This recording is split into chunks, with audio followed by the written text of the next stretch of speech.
Lord Sri Krishna, the personality played like a human being, and so masked, he performed many superhuman acts. Purport. The doctrines of anthropomorphism and zoomorphism are never applicable to Sri Krishna or the personality of Godhead. The theory that a man becomes God by dint of penance and austerities is very much rampant nowadays, especially in India. Since Lord Rama, Lord Krishna, and Lord Chaitanya Mahaprabhu were detected by sages and saints to be the personality of Godhead, as indicated in revealed scriptures, many unscrupulous men have created their own incarnations.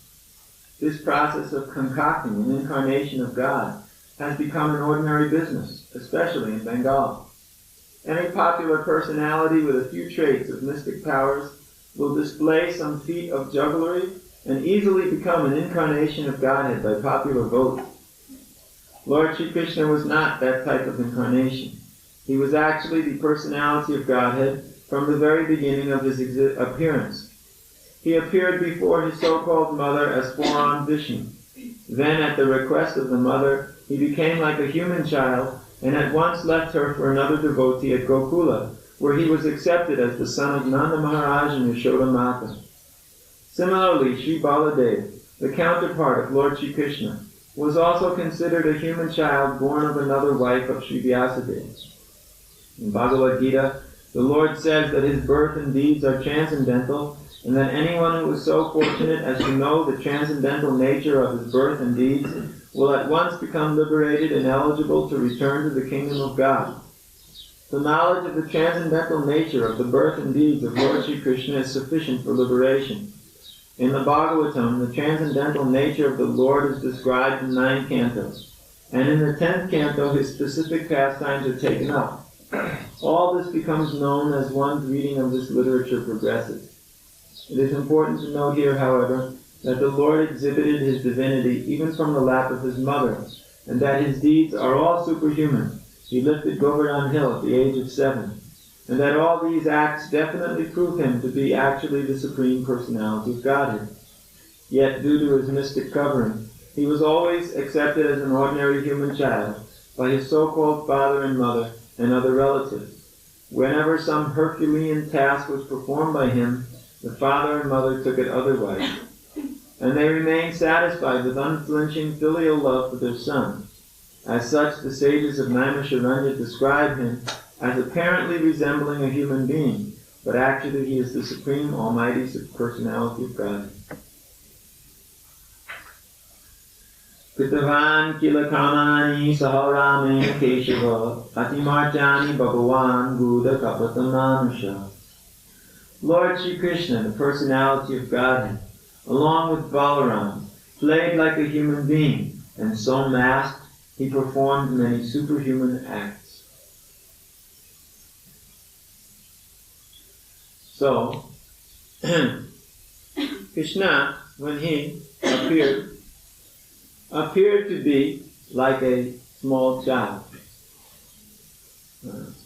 And he appeared to have the form and features of a human being.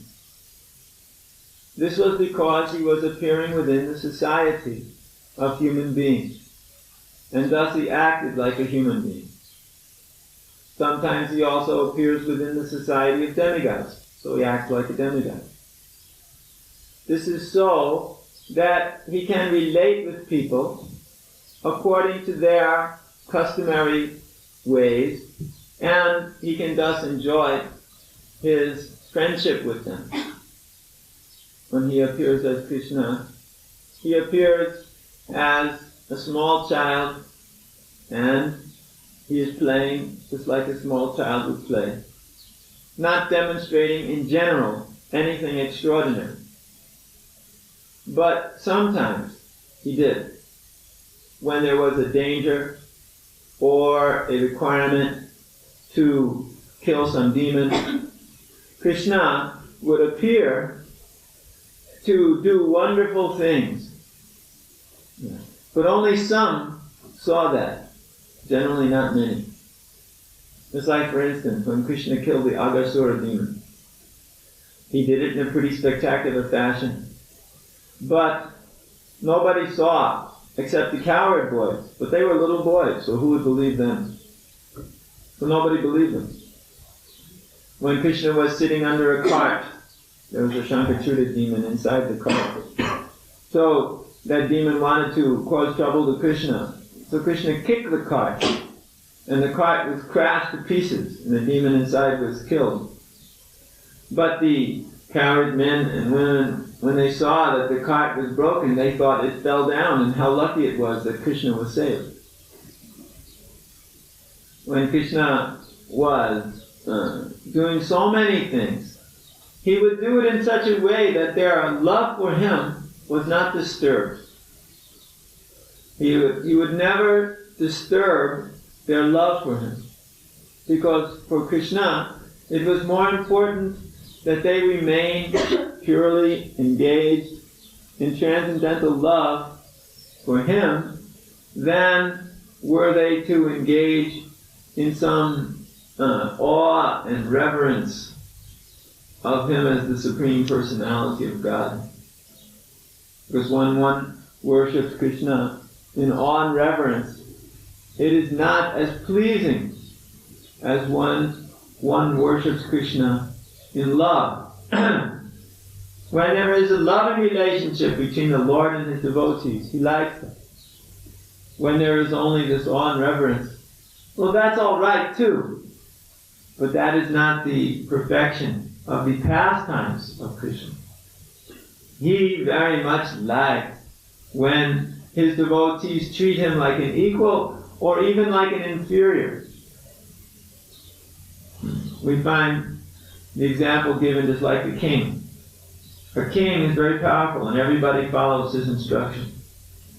But when he goes home, his children sometimes say, "Daddy, please play horsey."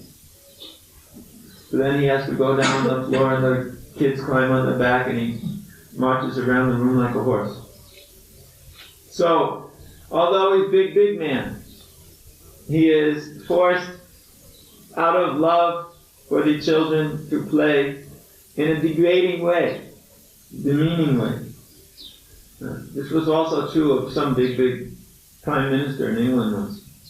There was a story about him.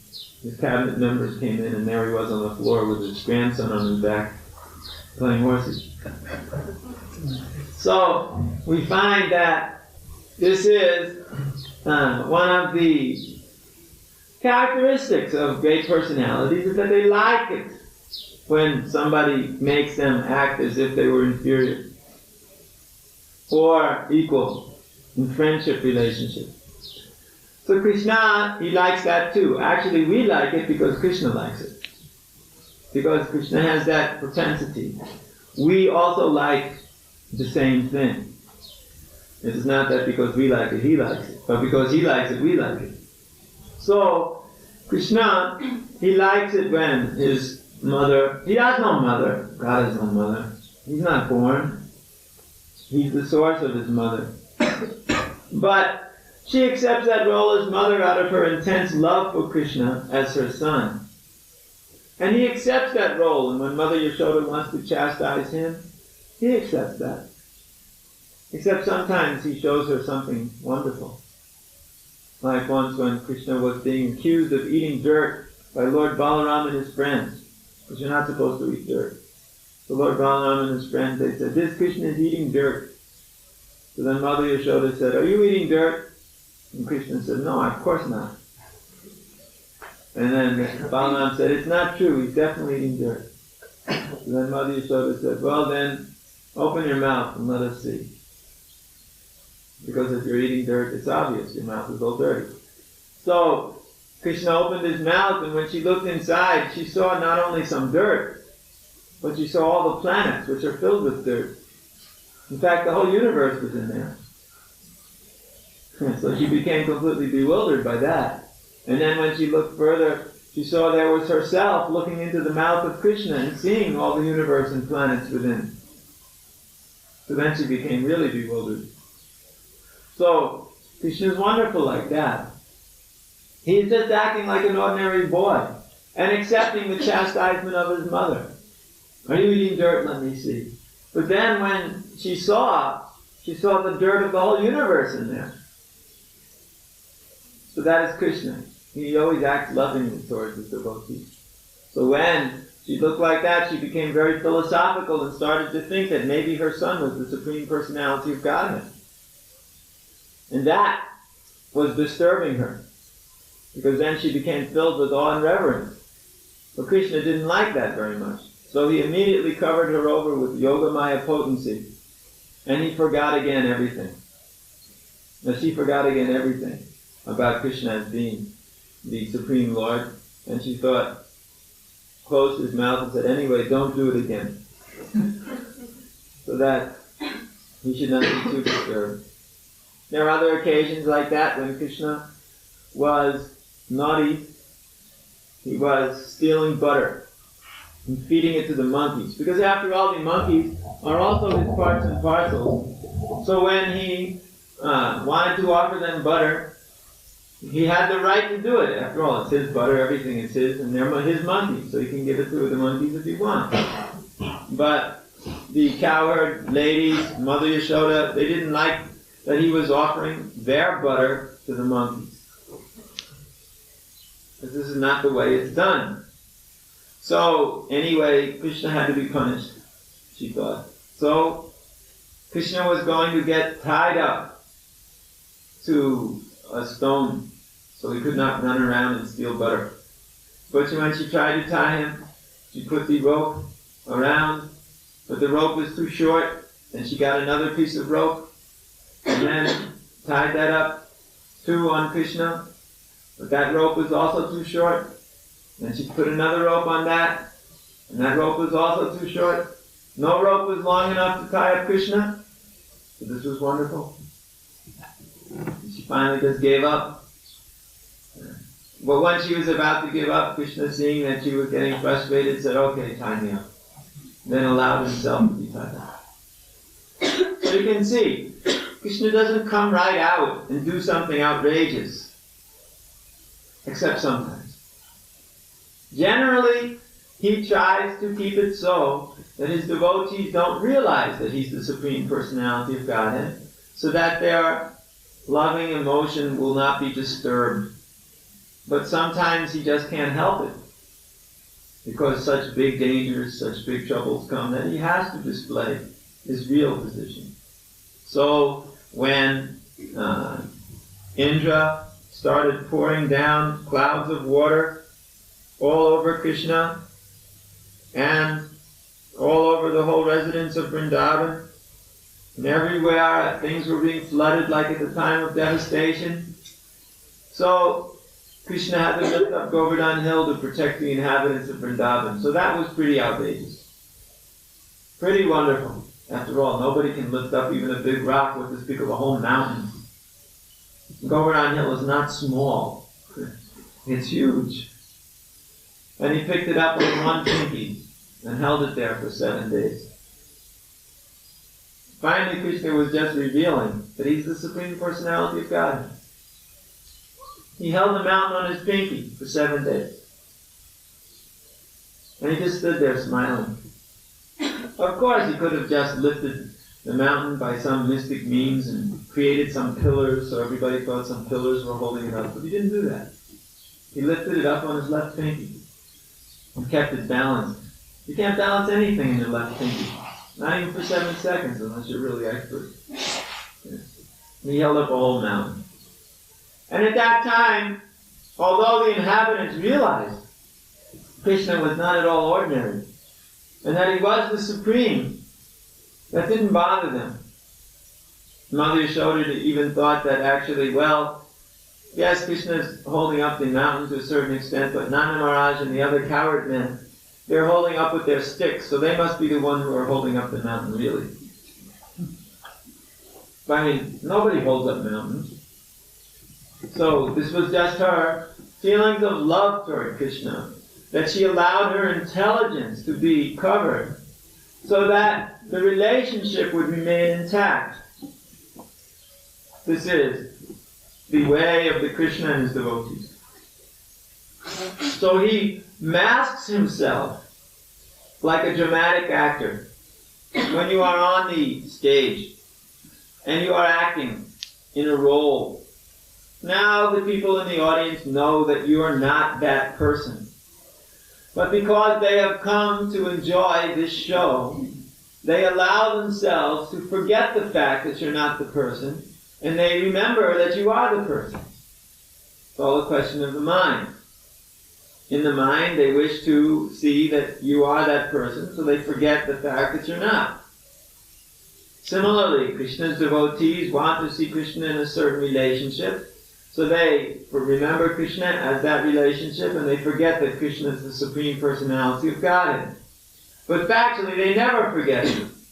Because as soon as they come out of this, for so-called forgetfulness, then immediately they know Krishna is the Supreme Personality of Godhead. They don't think he's just some ordinary person.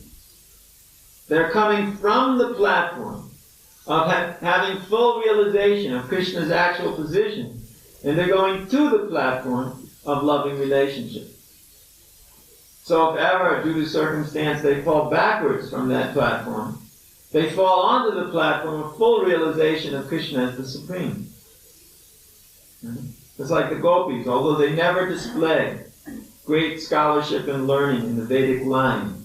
But if there was an occasion for them to do so, they would do so better than the greatest Vedic scholars. Because after all, you have to be the most learned personality, the most renounced person, the most austere, and all good qualities from the spiritual point of view, in order to ever get to such a position in the first place. So although it is all a drama, it is the eternal reality. It is a drama which is eternal reality, and that is the mystery of the spiritual sky. It is the reality. And although Krishna is playing with his devotees, it does not mean that he's any less potent. His play is his own choice. Because he wants to play with his devotees, he does. Because he wants to see his devotees happy in relationship with him. He enjoys with them as if they were his associates, friends, parents, and lovers, or even wives, and he acts as a henpecked husband. That means husband who is dominated by his wife. If the wife wants something, the husband has to run off and get it for her to keep her happy. One Satyabhama, one of Krishna's wives, one of his original 8 wives, who was very temperamental. She wanted things just so that she would display how her love, Krishna's love for her was special. So, and if she didn't get her way, she would become very disturbed, very upset. So, once she wanted the Parijata flower from the heavenly planets. Parijata flower. You don't get Parijata flower from the heavenly planets. Here on the earthly planet is simply not possible.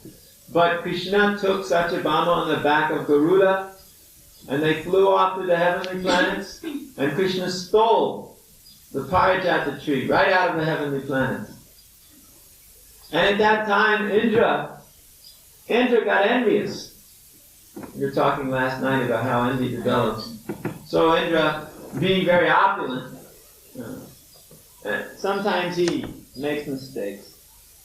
Even when he had been chastised by Krishna, because he tried to cause trouble to Krishna and the inhabitants of Vrindavan by pouring down water on the Vrindavan village, because he thought, why does Krishna stop the sacrifice meant for me? So he already learned, and he apologized to Krishna. But here it is, a few years later, Indra already forgot everything again. He was already bewildered again. And when Krishna came up with Satyabhama, he thought, this Krishna is just a henpecked husband. He's dominated by his wife.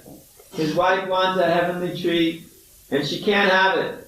But he comes anyway to give it to her. Just see. So he got envious. He thought, I'm a henpecked husband.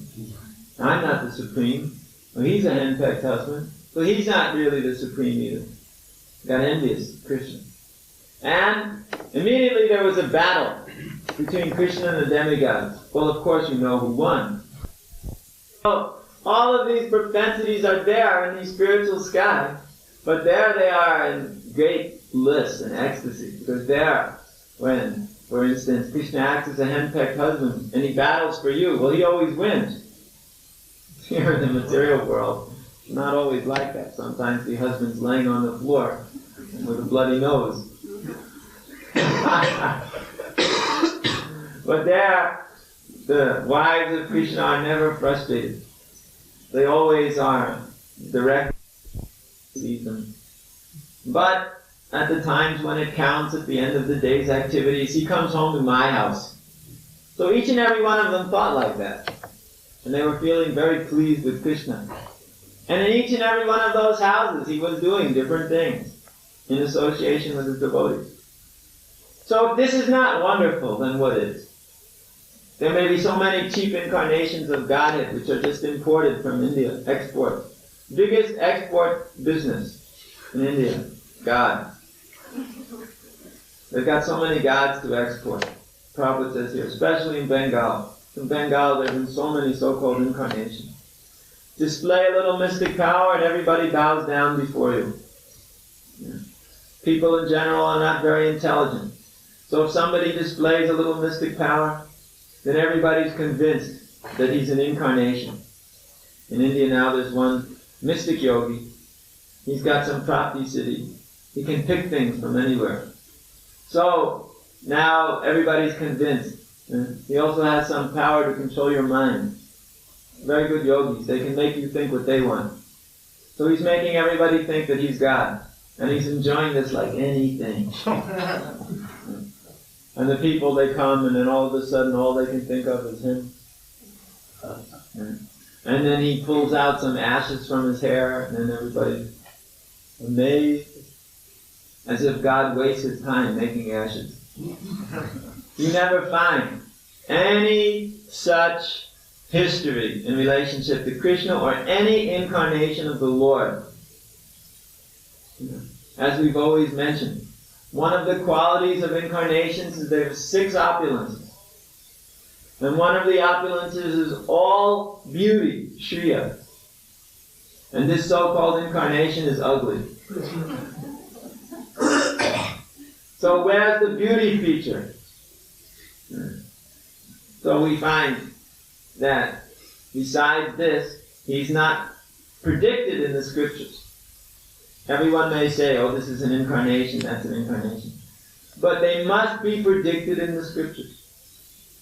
Predicted as to when they will appear, where they will appear, and who their parents will be, and what their mission will be. There is no other incarnation in Kali Yuga between Lord Chaitanya and Kalki Avatar. Therefore, although there may be so many persons proclaiming themselves to be God, we find it is not possible. And they must have a transcendental body that performs wonderful activities. Simply pulling some ashes from one's hair is not a wonderful activity.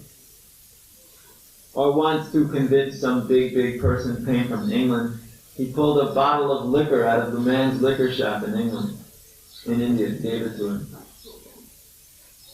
So this may impress ordinary class of man. It does not impress the devotees of the Lord. In fact, it makes us a little bit angry. How can somebody proclaim like that? I am God. As soon as you say, I am God, immediately you are dog, just the opposite. You are not G-O-D or D-O-G, dog. Just backwards. So, in this material world, there are many so-called incarnations. But none of these incarnations, so-called incarnations, have any potency. They are all just slightly less ordinary persons with a little bit of mystic power. And then everybody becomes convinced because people in general don't have knowledge as what is God. They don't know what is God, they don't know what is the soul, they don't know what is the Supreme, they don't know the Vedic literatures. Therefore, they make so many mistakes. That is one of the defects of the conditioned souls. We make mistakes. And this is one of the greatest mistakes we make. We consider ourselves to be very learned. But when it comes to understanding what is the Supreme, factually we haven't the slightest idea in the world. One can only know Krishna as he is by studying Srimad Bhagavatam and understanding him through the eyes of the Vedic literatures. It's called Shastra Chakshusha. Eyes which are developed through the Vedic knowledge. We see through the eyes of the Shastra, and we can understand Krishna only by loving devotional service to him, beginning by chanting Ataksha Krishna Nama Dibnava Vedgrain Ninjayai Sevan Mukehi Jiva Dao Swayamevas Pratyada. The actual realization of Krishna manifests when, by utilizing the tongue in the service of Krishna, by chanting his name, we enlighten ourselves due to the spiritual purification and potency of the Supreme Personality of Godhead in the form of his transcendental name. So, by chanting and following these principles, by reading Srimad Bhagavatam and associating with devotees always, and always being engaged 100% in Krishna's service, doing everything for the satisfaction of Krishna, we become very much attracted to Krishna, attached to Krishna, and we develop pure love of Krishna. So, realizing Krishna is not difficult, but then again it's not easy. It is not difficult because if you just follow the process, you'll do so. And it's not easy because one has to follow the process. And the mind always tells him that he shouldn't. At least in some cases. The mind is always busy explaining to us how actually we are the body and how we actually should satisfy the needs of the body because it's our responsibility. And that we really shouldn't surrender to Krishna because we're not going to get anything out of it anyway. So the mind is a rascal. He should be kicked with some shoes. The mind should not be listened to, and one should actually accept the Supreme Personality of Godhead as he is, without speculation. And then one will quite nicely be able to develop his transcendental loving emotions for the Lord, and he too will be able to enter into these loving pastimes of Krishna and understand the wonderful transcendental qualities of the Lord, who plays as if he was a human being in the material world. But actually, he's far beyond it. Are there any questions, perhaps one or two, about these subjects? The gopis generally they like to bring back the other gopis to serve Krishna. Otherwise, no. They may engage their servants in serving Krishna. They have many, many servants. Each wife has thousands of servants. So she engages these servants in serving Krishna, but not other wives. No. That's part of the relationship with wife and husband. It's not that the wife brings other ladies to the husband. No. But in Vrindavan, it's lawless. Lawless love. Karatiya rasa. So gopis always want to bring the other gopis together to serve Krishna. But actually, it is not that one gopi wants to bring another gopi to Krishna, but they all want to bring Srimati Radharani to Krishna because she pleases Krishna most. That is their main business. And then it's Srimati Radharani who wants to bring all the other gopis to Krishna. And that is the main relationship, though. Although the other gopis are also interested in bringing others, they're not envious. Therefore, the topmost devotees. Amen.